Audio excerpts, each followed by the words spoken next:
Le prince et les villageois. Il était une fois, dans une région très lointaine de la terre, un roi qui ne craignait pas Dieu. Il était si méchant et sans aucune compassion envers son peuple. Ce roi avait un fils, et c'était son fils unique. Ce prince jouissait pleinement de toutes les richesses de son père, il avait tout ce qu'il désirait, il vivait dans un grand palais, lui et ses parents avaient des serviteurs et des servantes. Cependant, ça ne le rendait pas du tout heureux, il s'ennuyait beaucoup, il n'avait pas d'amis, il ne jouait pas dehors comme les autres jeunes de son âge, en plus il devait se soumettre à toute la réglementation du palais qui est si rigide et sévère. Tous les jours, il suppliait son père et sa mère de le laisser aller jouer dehors avec les autres jeunes, mais ils n'acceptèrent jamais, sous prétexte qu'ils le protègent de tout danger, car le roi et la reine aiment beaucoup leur fils, en plus c'était leur unique enfant.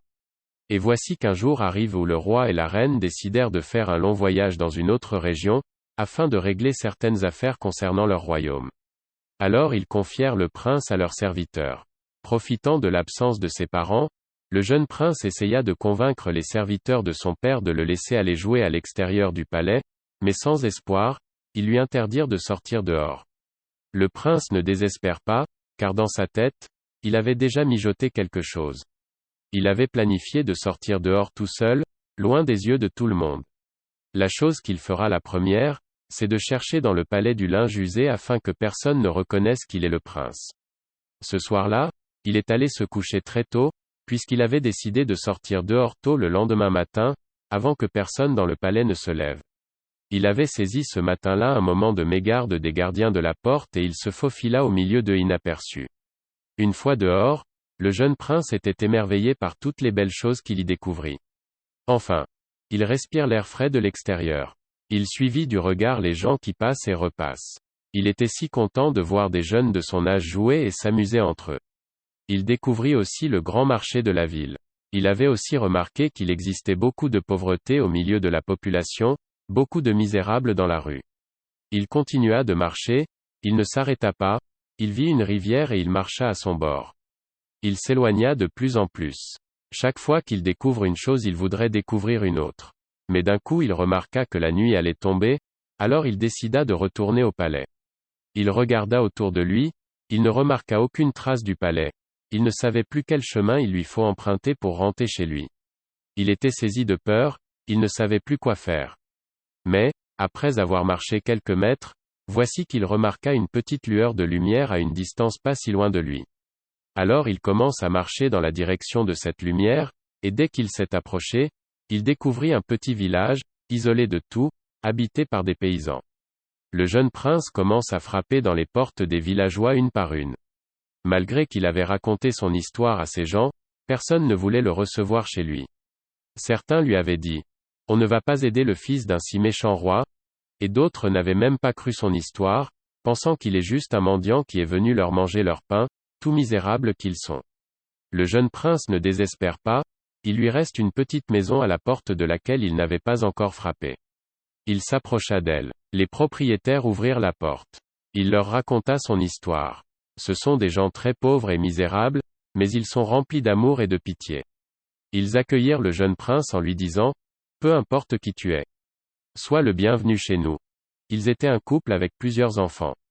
On lui a donné à manger du peu de choses qu'il possédait. On lui a soigné ses blessures, car il avait beaucoup marché et ses pieds étaient couverts d'ampoules. Il passa la nuit chez eux. Le lendemain matin, on allait le conduire au palais. Et, dès qu'ils avaient à peine fait quelques pas, voici les serviteurs du roi et certains des gardes du palais, au village. Après avoir aperçu que le prince n'était plus là, ils l'avaient cherché partout en ville et dans tous les villages alentours. Ils étaient si fâchés contre le prince, et lui disaient: « Tu as risqué ta vie et la nôtre. Ne refais jamais ce genre de choses. Le roi va te punir et nous punir aussi, d'ailleurs fais attention à ne rien lui raconter, et nous aussi nous ferons pareillement. » Le temps passa, cette histoire fut oubliée de tout le monde. Mais voici qu'un beau jour, un si grand feu avait ravagé le village où vivait la famille de paysans qui avaient accueilli le jeune prince. Leur maison et leur récolte avaient pris feu, il ne leur restait plus rien. Dans leur désespoir, la seule solution à laquelle ils avaient pensé, c'était de tendre la main vers le méchant roi, pensant que son cœur sera attendri, vu qu'ils avaient tout perdu. Mais le méchant roi ne voulait rien entendre, disant: « Est-ce ce que ça me regarde? C'est de leur faute. Ils sont négligents. Ce n'est pas moi qui ai mis ce feu à leur maison et leur récolte.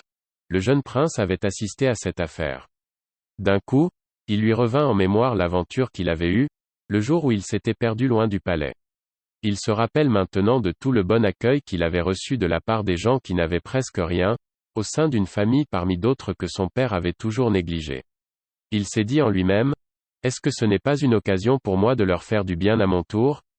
Et c'est là qu'il avait raconté toute son aventure à son père. Le roi ne savait plus quoi faire.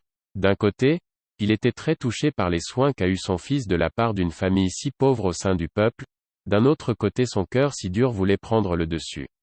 Mais le prince insista en le suppliant, en lui disant, « Père, c'est une occasion pour toi de changer de cœur.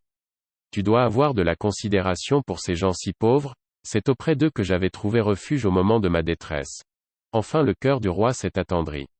Non seulement, il reconstruisit tout le village passé au feu, mais il commença à prendre soin de tout le peuple. Et en plus de cela, il permit à son fils de se faire ami avec les jeunes garçons et jeunes filles de la famille qu'il avait secourus quand il s'était perdu loin de chez lui.